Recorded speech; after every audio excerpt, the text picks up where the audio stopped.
Hi guys, my name is Emily, and as a part of Freedom to Read Week, I am going to talk about one of the challenge books on their list of challenge books in Ontario, and that is Bridge to Terabithia by Katherine Paterson. Bridge to Terabithia was challenged by a parent who objected to the words pervert, lordy, and see-through blouse, and she felt it was unsuitable for her child, who I believe was in grade 3, to read these words. So I'm going to specifically address see-through blouse today. So first, a little plot synopsis in case it's been a while since you've read it. This is a story of Jesse Aarons, who I believe is 10 years old.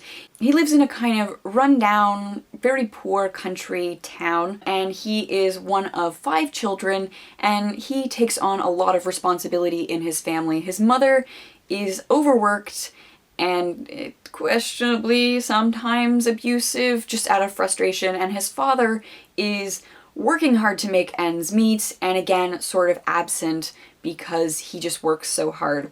So he's not in the most loving family environment, they are just barely scraping by, and he takes on a huge amount of responsibility as a 10-year-old. So he meets a very privileged girl named Leslie Burke, whose family is very wealthy. They're both writers. They move out to the country just for shits and gigs, and it's about their friendship. And Leslie is a very imaginative young girl. She invents this world, Terabithia, in which Jess and Leslie are the king and queen, and it's an imaginative space. It's a play space to escape from the realities of Jess's impoverished, scrappy world. And so Jess is a very creative boy, and no one nurtures that creativity except for Leslie and their art teacher. And so I think this book, at its core, is very much about encouraging young people to pursue their creativity. This book values imagination, it values art, it values music.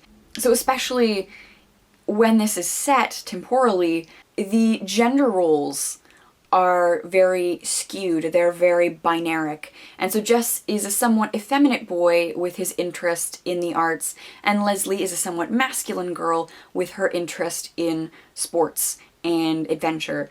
And so this book not only encourages imagination, but it encourages a rethinking of these defined gender roles.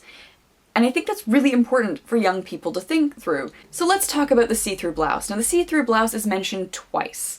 First, we hear about it when Jess's older sisters go into town to buy new clothes for school, and they come home with a see-through blouse. So, quote, Ellie bought herself a see-through blouse and Mama's throwing a fit.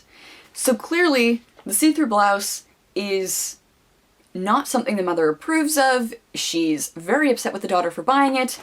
And the next page, we move on.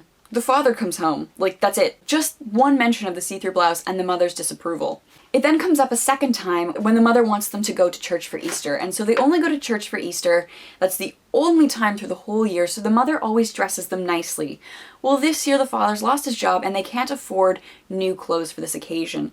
So the sister begs to wear her see-through blouse. That's the only way she'll go to church, otherwise she's not going. The mother gives in, lets her wear the see-through blouse, and this is the description of the sisters entering the church. Brenda and Ellie looked like a pair of peacocks with fake tail feathers.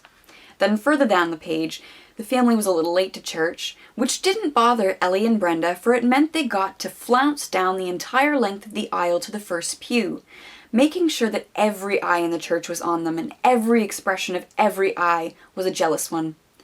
Lord, they were disgusting, and his mother had been scared Leslie might embarrass her.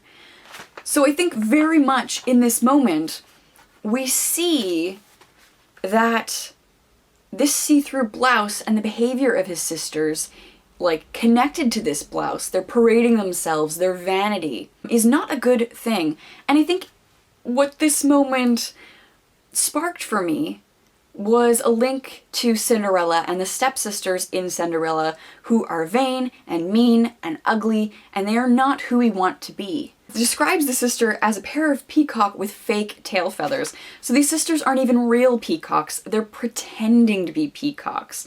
Their clothing is just an illusion of status. It means nothing, it's not real. And I think this falsehood, it very much comes across, and it makes the sisters look ridiculous. And another connection to fairy tales that this scene evokes for me is The Emperor's New Clothes, in which the emperor is super vain and pays these two tailors to make him super special clothes. And so they are just scamming the emperor, and he is naked, and the rest of the people in town all pretend that they can see his clothes too. And it's in the end a child with the clear, innocent eyes of childhood starts laughing at the emperor and points out that he's naked, and then everybody realizes how foolish this emperor is. And I think that's another thing that we can tie with this blouse moment. And I think because this book is intended for children, and children are exposed to fairy tales, that is part of children's literature and almost common knowledge for children, this moment in the book with the see-through blouse evokes this intertextual connection. And one, it makes children feel smart. Two, those morals and those meanings are carried over and built into this moment. And I feel like the see-through blouse is in no way sexual, it's in no way perverted. If a child reads this, they're probably not thinking, ooh, see-through blouse, sexy. They're probably thinking, hey, that's like Cinderella's stepsisters. These girls are idiots, they're vain, they are not who I want to be like. I want to be like Jess, wearing normal clothes, being valued for myself, not my false outer presentation. I don't know if this mother read this book, and if she did, she didn't read it very carefully, because the blouse is not sexy. It is a criticism on the behavior of these sisters who are very much grounded and obsessed with worldly possessions, unlike Jess, who is happy to use his imagination to create with what is free, what is out in the world. He doesn't need money to be happy. He doesn't need money to put on this false show. So the fact that this was challenged in 2006, it just blows my mind. And I think that too often people are quick to judge things inappropriate for children without thinking through what these texts have to offer. Let me know your thoughts in the comments down below on Bridge to Terabithia, on the issue of censorship, on the issue of challenging books for children, and whether or not you think it's ever appropriate to censor literature for children. Do adults have this responsibility? Like, is there ever a time that this is an appropriate thing to do? Give me some examples if there are. So thank you so much for watching, and I will see you soon. Bye!